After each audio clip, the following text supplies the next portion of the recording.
So good morning and welcome to Hometown Living. Good morning. It's great to have you back. Yeah. Bob, this is your first time being here. Yep. Wonderful to have you here and wonderful what Casa does. Can you explain exactly what you do with Casa? Yes, and I'll clarify. We have 200 kids on our wait list. On the waiting list. So we're currently serving over 450 kids.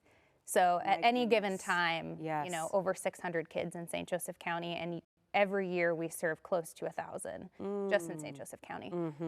But what Casa does is we recruit and train volunteers to advocate for kids in the foster care system, primarily through the courts, but also in their everyday life. So a lot of people don't realize that there's court cases that go along with kids in foster care. They all come to us through some sort of DCS involvement, and there are court cases in which decisions about their lives are made by a judge or magistrate. And so they only get the information given to them in that court hearing. Judges and magistrates aren't allowed to do any outside research themselves. So it's very important that the people in the courtroom are giving a full picture to that judge or magistrate. And without a Casa in the courtroom, there's no one who is an independent third party who's there advocating solely for that child. So Bob then, as a volunteer, gets to know a child and goes into the courtroom with them. Yes? Kind of? Not really. Not unless they're over 14.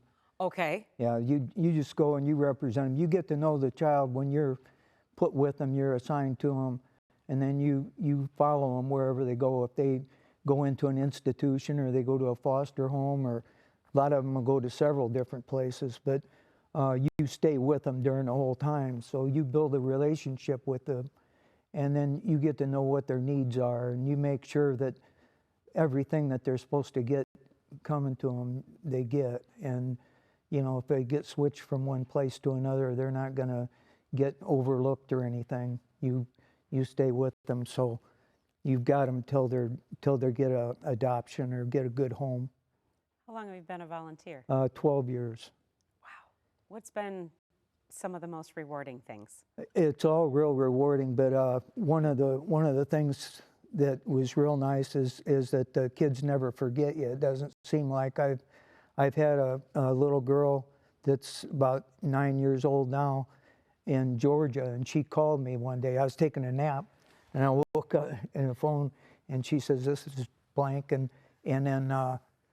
So anyway, as soon as it dawned on me who it was, I was so surprised. But got another boy that's he's in the Marines now, and I had him since 4th grade, and he called me and wanted to talk. And these kids, they stick with you, and you really help somebody.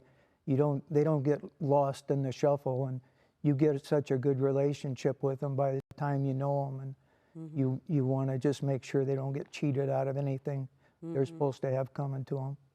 So how easy is it to become a volunteer like Bob and help people? Not difficult. Okay. There are some background checks, obviously. There is a 35-hour pre-service training, which we have one coming up on June 16th. That's 6 weeks long. That's probably the biggest commitment, is going through the initial training. After that, if you've passed all the background checks, and training's kind of one of those things where it's also a time for you to decide if this is something that you think you can handle.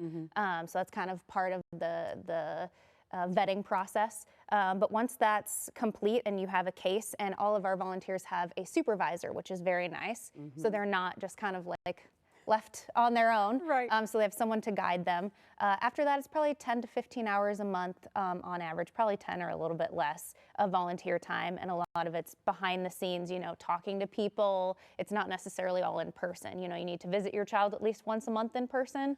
But there's a lot of documenting. There's a lot of communicating with different parties and providers in the case, making sure you're gathering information, reading reports, those kinds of things, because our volunteers want to make fact-based recommendations. We don't want to go into a courtroom and just say, I feel this way. We want to say, this is my recommendation because of this, this, and this. It's all fact.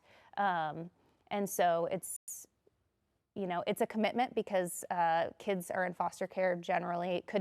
National average says 18 months is the average amount of time a child is in foster care. But what's interesting is sometimes Casa is the only person who's been on the case the whole time. So that's why Casa's become so important to these kids, is because they were the ones who stuck with them and never left. So if you get assigned a child, you can be with them as long as you want to. How does that work? So when the case closes, we have no right to reach out. So Bob said these people called him. So he's allowed to answer the phone when they call him once their case is closed, but he is not allowed to reach out to them because we're court appointed. We can't really bridge that gap. But of course, if they want to reach out to us or continue a relationship with us, it has to be on the guardian of that child, or if they're an adult, obviously they can call. So you said there's over 200 kids right now that need a Casa representative, a Casa volunteer. How do we do it? So if you go to our website, sjccasa.org, there's an application button that you can click, and you fill that out, and then I will reach out to anyone who applies, and I will send them all sorts of information, and we'll decide if this is something that they really feel like this is you know, they can do, which just about anybody who wants to try, I'm sure, if they feel that their heart is tugging them in this direction, they could probably do it. You know, we can make it work. We have people who are full-time parents, work full-time, some go to school and work full-time, and they can still become Casa volunteers because they'll make the time in their life for it. Bob, thank you. Thank you for betcha. giving your time. 12 years so far. Thank you so much, and I hope you keep going, and thank you so much, Amanda, for what you do. Beautiful.